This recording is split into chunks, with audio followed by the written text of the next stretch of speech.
অবশেষে পর্দা নামতে যাচ্ছে 2026 মেক্সিকো যুক্তরাষ্ট্র কানাডা বিশ্বকাপের 48 দলের 3 দেশে অনুষ্ঠিত এই বিশ্বকাপের সমাপ্তি হচ্ছে স্পেন এবং আর্জেন্টিনার ফাইনাল ম্যাচ দিয়ে।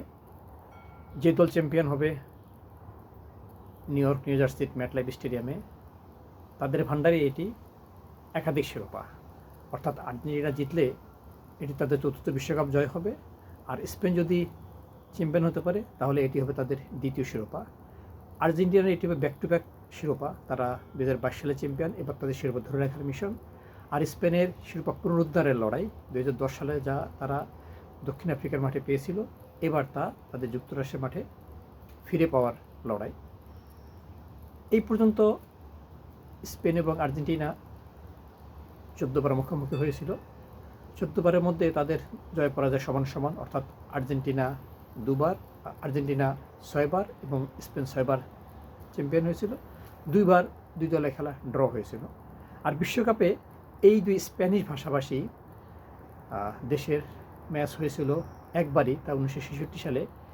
সেবার অবশ্য ইংল্যান্ডে অনুষ্ঠিত খেলায় আর্জেন্টিনা 2-1 স্পেনকে হারিয়েছিল। আর্জেন্টিনা এবং স্পেন দুই দলে কিন্তু মহাদেশীয় চ্যাম্পিয়নের খেতাব নিয়েই এই বিশ্বকাপে খেলছে। আর্জেন্টিনা 2024 সালে কোপা আমেরিকা জয়ী, অন্যদিকে স্পেন 2024-এর ইউরো চ্যাম্পিয়ন। এই দুই মহাদেশের চ্যাম্পিয়নদের নিয়ে কোপা ফিনালে সীমা হয়। এর আগে আর্জেন্টিনা ইতালিকে হারিয়ে কোপা ফিনালে সীমা জিতেছিল, কিন্তু সর্বশেষ দুই মহাদেশীয় চ্যাম্পিয়নশিপের যে কোপা ফিনালে সীমাটা অনুষ্ঠিত হয়নি। ফলে এবারের এই ফাইনাল একই সাথে বিশ্বকাপের সারা বিশ্বের সেরা দল কোনটি সেটি যেমন নির্ধারিত হবে, তেমনি দুই মহাদেশ লাতিন আমেরিকা এবং ইউরোপের যে ফুটবলের চিরাচরিত দ্বন্দ্ব প্রতিদ্বন্দ্বিতা দ্বৈরথ, এর মধ্যে কে সেরা সেটিও জানা যাবে। সেটারই অপেক্ষায় সারা বিশ্বের কোটি কোটি ফুটবল প্রেমী। এখন দেখা যাক কীভাবে এই দুই দল এই পর্যন্ত আসলো। আর্জেন্টিনা গ্রুপ পর্বে আলজেরিয়াকে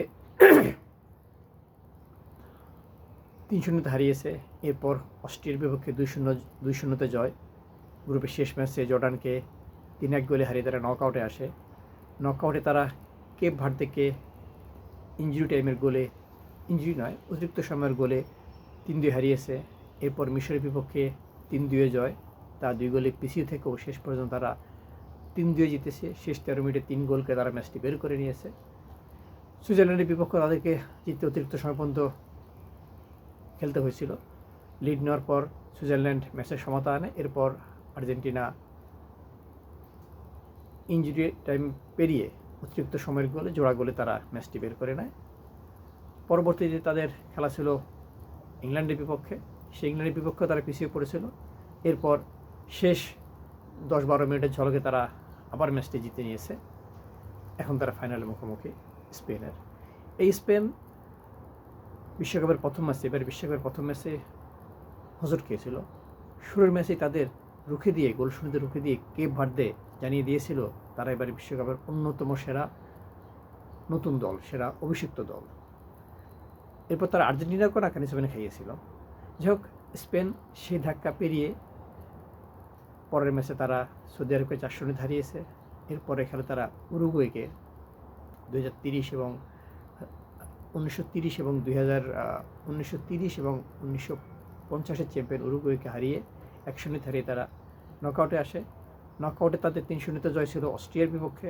এরপর সেরা 16 ম্যাচে তাদের 1-0 জয় ছিল পর্তুগালের বিপক্ষে। ক্রিস্টিয়ানো রোনালদোর শেষ ম্যাচটা হতাশায় ডুবিয়ে পর্তুগালকে হারিয়ে তারা সেরা 8-এ আসে। সেরা 8-এর খেলায় তারা পেয়েছিল বেলজিয়ামকে তারা 2-1 পরাজিত করে। পরবর্তীতে ফ্রান্সকে তারা পেয়েছিল সেমিফাইনালে, সেখানে ফ্রান্সকে একেবারে পাত্তাই দেয়নি। ফ্রান্সকে 2-0 পরাজিত করে তারা চলে এসেছে ফাইনালে। ফ্রান্স গত 2 বিশ্বকাপের ফাইনালিস্ট, 2018 সালে তারা চ্যাম্পিয়ন হয়েছিল, 2022 সালে তারা রানার্স আপ হয়েছিল, এবার তারা পাত্তা পায়নি। ফলে এখন স্পেন এবং আর্জেন্টিনার এই ফাইনাল অবশ্যই আর্জেন্টিনাকে এগিয়ে রাখতে হবে। র্যাঙ্কিংয়ে তারা 1-এ আছে আর স্পেন আছে র্যাঙ্কিংয়ে 2-এ। এটি ছাড়াও তারা যে ধাক্কাগুলো পেরিয়ে এসেছে, কঠিন হার্ডলগুলো সহজ ম্যাচ কঠিন করে জিতেছে, কঠিন ম্যাচকে সহজভাবে জিতেছে, এভাবে যে ধাক্কাগুলো পেরিয়ে পেরিয়ে পর্যন্ত এসেছে, তারা কিন্তু পরীক্ষিত দল, পোক্ত দল। মানে প্রতিটি হার্ডল তারা পেরিয়েছে, একবার পরীক্ষিত অবস্থায় তারা সেকে ফাইনালে এসেছে। অন্যদিকে স্পেন প্রথম ম্যাচে গোত্তা খেলেও পরবর্তীতে তারা সহজে জিতেছে। অবশ্য তারা ফ্রান্সকে যেভাবে হারিয়েছে, বেলজিয়ামকে হারিয়েছে, তারা পর্তুগালকে হারিয়েছে, এই 3টি ম্যাচ কিন্তু তাদের কঠিন ম্যাচ, সেই ম্যাচে কিন্তু তারা জিতে এসেছে। তবে আর্জেন্টিনার মতো অত বিপদে পড়েনি। আর্জেন্টিনা যেভাবে বিপদে পড়ে নিশ্চিত হারের মুখে পড়ে তারপরে পার পেয়ে এসেছে, সেইভাবে কিন্তু স্পেনকে পার পেতে হয়নি। তবে যদি আর্জেন্টিনা সে ধরনের ভুলগুলো আবারও করে, যা তারা ইংল্যান্ড, মিশর, সুইজারল্যান্ড, কেপ ভার্দে বিপক্ষে করেছিল, তাহলে কিন্তু স্পেনের সাথে পার পাওয়াটা কঠিন হবে। স্পেন দলে লামিন ইয়ামাল আছেন, তরুণ সেনসেশন। তাদের স্ট্রাইকার আছেন মিকেল ওয়ারজাবাল, 5 গোল করেছেন। রদ্রি আছেন, পেদ্রো আছেন, ওলমো আছেন, অন্য খেলোয়াড়রা আছেন। এটা ব্যালেন্স একটি দল। ব্যালেন্স বলতে ফাইনালে এসেছেন তারা, সেরা লিগের খেলোয়াড় তারা, স্প্যানিশ লিগের সেরা লিগের খেলোয়াড় তারা, তাদের অন্য লিগে খেলা প্লেয়ার আছে। অন্যদিকে আর্জেন্টিনা একটু বেশি স্টার সমৃদ্ধ, তারকা সমৃদ্ধ। লিওনেল মেসি তো আসেনি, সব রেকর্ডই করা তার এখন হয়ে গেছে বিশ্বকাপে, আর শুধু 2-1টি রেকর্ড বাকি আছে। আছেন লাউতারো মার্টিনেজ, 3 গোল পেয়েছেন। আছেন জুলিয়ান আলভারেজ, তিনি 1 গোল করেছেন, কাতার বিশ্বকাপে 4 গোল করা খেলোয়াড়। আছেন এনজো ফার্নান্দেজ, কাতার বিশ্বকাপে গোল করেছেন, এখানে তিনি 2 গোল করেছেন। তারপর ক্রিশ্চিয়ান রোমেরো আছেন, ম্যাকঅ্যালিস্টার আছেন, গোল পোস্টের নিচে সেই এমিলিয়ানো মার্টিনেজ আসেনি। এদের নিয়ে আর্জেন্টিনা কিন্তু বেশ পোক্ত দল। তবে আসলে পোক্ত হলেই তো হবে না, যেভাবে তাদেরকে মিশর নাকানি চুবানি খাইয়েছে, যেখানে কেপ ভার্দে প্রায় ধরেই ফেলেছিল, যেখানে সুইজারল্যান্ডও তাদেরকে বিপদে ফেলে দিয়েছিল, সুতরাং ভারিককে দিয়ে হয় না, আসলে মাঠে খেলতে হবে। আর্জেন্টিনা যদি সেই খেলার উপর দিতে পারে, তাহলে তাদের পক্ষে এই ম্যাচ বের করা সম্ভব। আরেকটি বিষয়, এই ম্যাচে আর্জেন্টিনা যদি চ্যাম্পিয়ন হয় এবং মেসি যদি খেলেন পুরো টাইম, মেসি যদি খেলে আর যদি চ্যাম্পিয়ন হয়, তাহলে মেসি রেকর্ডের মালিক হবেন। তিনি হবেন বিশ্বকাপ ইতিহাসে প্রথম অধিনায়ক যিনি পরপর 2 বিশ্বকাপে নেতৃত্ব দিয়ে দলকে চ্যাম্পিয়ন করিয়েছেন।